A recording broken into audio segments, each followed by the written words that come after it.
In a time not too long ago, there was a king whose son was obsessed with hunting. The king indulged his son, but always insisted that the Grand Vizier accompany him and never let him out of his sight. One fateful day, the hunting party startled a stag. The prince, believing the vizier was close behind, gave chase. He rode so fiercely that he soon found himself alone. Realizing he had lost both the stag and the vizier, he tried to find his way back, but ended up hopelessly lost. As he wandered, the prince stumbled upon a beautiful woman sobbing by the roadside. He reined in his horse and asked, "Who are you, and why are you here? Do you need help?" "I am the daughter of an Indian king," she replied between sobs. "While riding in the countryside, I fell asleep and tumbled off my horse. Now he has run away, and I am stranded." Moved by her plight, the prince offered to take her back to safety. She agreed and mounted his horse. As they passed a derelict building, the woman asked to dismount and led the prince inside. To his horror, he heard her say, "Children, rejoice. I've brought you a plump young man for dinner."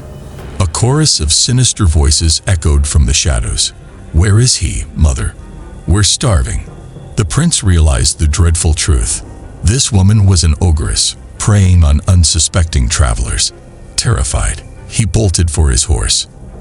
The ogress, seeing her prey escape, tried to reassure him, "Don't be afraid. What do you want?" "I am lost," he stammered, "and I need to find my way home." "Follow the road straight ahead," she said with a deceptive smile. Hardly believing his luck, the prince galloped away as fast as he could.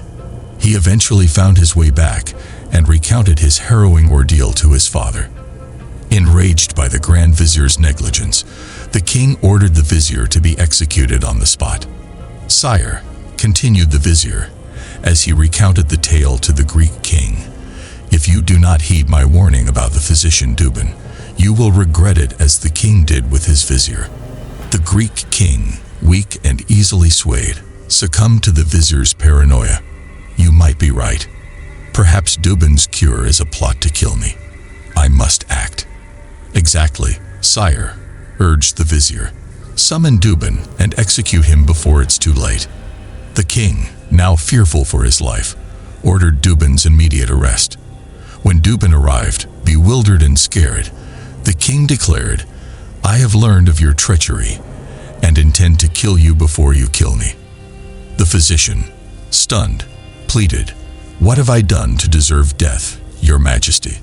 "You are a spy and a murderer," replied the king. "Executioner, do your duty." As the executioner approached, Dubin begged, "Spare my life, and I will save yours. Allow me to settle my affairs and present you with a valuable book that should be kept in your treasury. When you decapitate me, if you open to the 6th page and read the 3rd line, my head will answer any question you ask." Curious and eager to witness this marvel, the king postponed the execution. The next day, the physician was brought before the court with a large book in hand. He handed it to the king and prepared for his death. "Sire, after my head is severed, place it on this book and follow my instructions." The king, fascinated, complied. The executioner swiftly beheaded Dubin, and the head, placed on the book, opened its eyes and spoke, "Open the book, your majesty." The king turned the pages, but as he reached the 6th page and licked his fingers to separate the stuck leaves, he began to feel dizzy. The pages were coated with a lethal poison. As the venom took effect, the head of Dubin declared, "Tyrant, see how injustice is punished." The king collapsed and died within minutes, and the head fell silent forever. This is the end of the Greek king's story. Now let us return to the fisherman and the genie. If the Greek king had spared the physician, he would not have met such a fate, said the fisherman. "Now I am going to cast you back into the sea.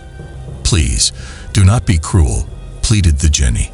"Do not treat me as Imma treated Atika." "And what did Imma do to Atika?" asked the fisherman. "How can I tell you while I'm trapped in here?" replied the genie. "Let me out, and I will make you rich." Tempted by the promise of wealth, The fisherman agreed. "If you promise not to harm me, I will release you." The genie promised, and the fisherman lifted the lid. The genie emerged in a cloud of smoke, then resumed his monstrous form. His first act was to kick the vase into the sea. The fisherman trembled, but the genie laughed and said, "Do not fear. I will keep my word. Follow me with your nets." They walked together, passing the town and ascending a mountain to a vast plain with a lake nestled among 4 hills. "Cast your nets here," instructed the genie. The fisherman did so and caught 4 fish, each a different color: white, red, blue, and yellow. Astonished, he wondered at their worth. "Take these fish to the Sultan. He will reward you handsomely. You may fish here daily, but cast your nets only once a day, or you will face consequences." The fisherman, grateful and cautious, agreed. He presented the fish to the Sultan, who was captivated by their beauty. "Give these to our finest cook," ordered the Sultan, and rewarded the fisherman with 400 gold pieces. The cook, eager to prepare the fish, was interrupted by a mysterious young woman who emerged from the kitchen wall. She struck the fish with a wand, and they spoke in unison. "If you reckon, we reckon. If you pay your debts, we pay ours. If you fly, we conquer and are content." The cook was terrified as the fish turned to ashes. She reported the incident to the Grand Vizir, who demanded more fish. The fisherman complied, and the same event occurred again. Intrigued, the Sultan ordered the fisherman to catch 4 more fish. On the 3rd night, the Sultan and his vizier cooked the fish themselves.